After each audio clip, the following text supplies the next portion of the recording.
안녕하세요, 분재개굴입니다. 오늘은 분재 소재를 고르는 방법에 대해서 이야기를 한번 해보려고 합니다. 처음에 분재를 이제 소재로 시작하는 게 저렴하기도 하고 또 이런저런 작업을 해볼 수 있기 때문에 소재를 구매해서 시작하시는 분들이 좀 많은 것 같아요. 일단 분재를 키우기 시작하면은 뭐 1, 2년 이렇게 키우는 게 아니잖아요. 시작하게 되면은 10년, 20년은 우습게 키우는 게 분재이기 때문에 처음에 소재를 잘 고르는 게 중요하다고 생각하는데요. 그래서 오늘 영상에서는 분재를 고르실 때 또는 작업된 분재를 구매하시는 분들을 위해서 분재 구매 시 확인해야 될 4가지 정도를 한번 말씀드려보려고 합니다. 먼저 분재를 고를 때 가장 먼저 봐야 할 것은 목대, 그러니까 즉 나무의 줄기입니다. 얘네들을 보면서 설명을 드려볼게요. 목대를 먼저 보라고 말씀을 드리는 이유는 나중에 작업을 통해서 이게 수정하기가 좀 까다롭기 때문인데요. 그래서 구매할 때는 이 목대를 잘 보고 선택하시라고 말씀을 드립니다.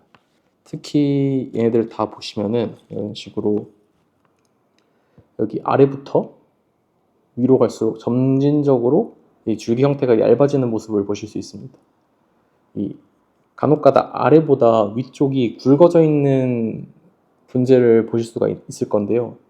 이는 조금 어떻게 보면 부자연스러운 모양이라고 볼 수 있고, 그래서 나중에 분재가 더 오래됐을 때 내 분재에 아쉬운 점으로 남을 만한 요소입니다. 그래서 기본적으로 이 아래쪽은 굵고 위쪽으로 갈수록 점점 얇아지는 형태인지는 확인을 해주시는 게 좋습니다. 그 다음으로는 목대가 굵은 나무일수록 좋습니다.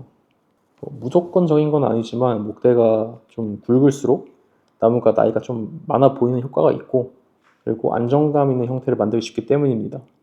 하지만 목대는 세월이 흐르면서 계속해서 두꺼워진다는 점, 그리고 또 내가 만들 형태에 따라서 지금 얘 같은 경우에는 그렇게 두껍지 않잖아요. 어찌 보면은 뭐 무늬목 이런 느낌으로 보실 수 있는데, 이런 표현하는 방법에 따라서 꼭 두껍지 않아도 뭐 있기 때문에 나무의 전체적인 모양을 우선해서 보시고 굵기는 나중에 보셔도 괜찮을 것 같습니다. 그리고 꼭 이렇게 얇다고 해서 나무가 오래 안 된 나무인 것도 아니거든요. 그리고 두 번째, 곡선입니다. 지금 제가 보여드리고 있는 이 나무들이 전부 다 보시면 직선보다는 다 이렇게 곡이 들어가 있죠. 이처럼 나무의 줄기가 직선보다는 곡이 있는 게 좋습니다.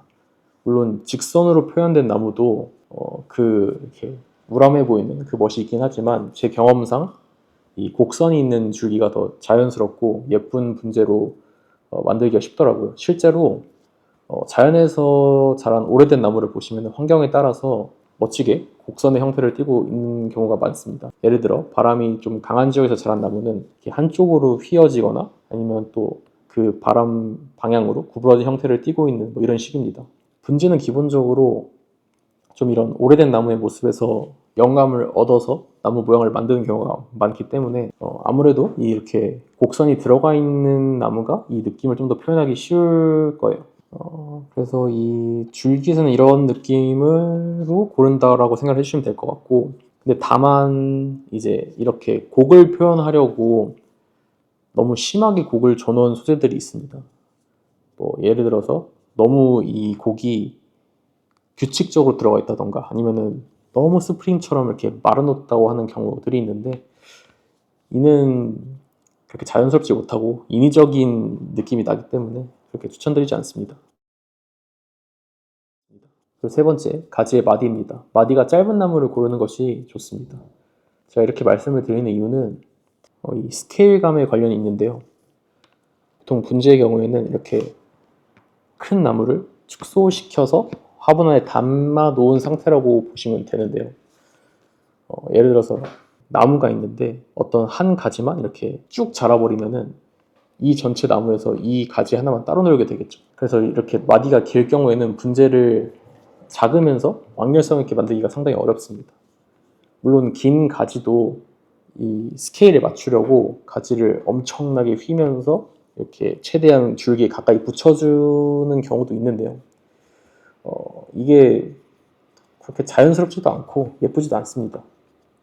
반대로 마디가 이렇게 얘같이 짧은 경우를 보시면은 전체 모양에서 필요 없는 가지를 이렇게 잘라주고, 그리고 가지를 철사 걸어서 이렇게 살짝 내려주기만 해도 분재의 모양을 딱 내기 수월합니다. 물론 모양도 훨씬 예쁘게 나오고요. 최대한 분재를 구매하실 때는 마디가 좀 길게 되어 있는지 짧게 되어 있는지 이런 걸 확인하시고 고르시면 좋을 것 같습니다. 그리고 마지막으로 건강한 나무를 고르는 게 매우 중요합니다. 아무리 나무 모양이 좋아도 오래 살지 못한다면 의미가 없겠죠? 그래서 나뭇잎의 색깔이 좀 선명하고 이파리가 좀 힘이 있는 아이들을 골라주시는 게 좋습니다. 기본적으로 건강한 나무들이 성장 속도도 좀 빠른 편이고, 그리고 가지치기나 또 다른 뭐 철사거리 등등 이런 분재 작업을 했을 때도 잘 좀 견딥니다. 그리고 거기다가 또 건강한 애들이 병충해에도 강하기 때문에 관리가 쉽습니다. 그래서 분재를 고르실 때 잎이 좀 노랗게 변하거나 힘이 없거나 뭐 시들어 있는 나무는 피하는 것이 좋습니다. 또 줄기에 어떤 상처나 갈라짐이 없는지, 또 뿌리가 튼튼하게 잘 고정되어 있는지 이런 것도 확인하면 더 좋을 것 같네요. 그래서 이제 마지막으로 초보자분들이 키우기 좋은 나무를 말씀드리면서 이렇게 마무리를 해보는 게 좋을 것 같습니다. 저의 추천은 진백과 소사나무입니다. 지금 이 앞에 보이시는 이 두 개가 진백나무고요. 소사나무는 제가 지금 갖고 있는 게 없어가지고 못 갖고 오긴 했는데, 두 가지 나무 다 이렇게 생명력이 강합니다. 그래서 이 분재의 기초를 연습하기 좋은 나무예요. 그 중에서도 특히 진백은 뭐 예를 들어서 철사거리도 해보고 싶다면은 얘네가 가지도 잘 부러지지 않고 연습하기 좋으니까 진백으로 시작해보시기를 추천드립니다. 그래서 오늘은 이렇게 분재 소재를 고르는 방법에 대해서 알아봤습니다.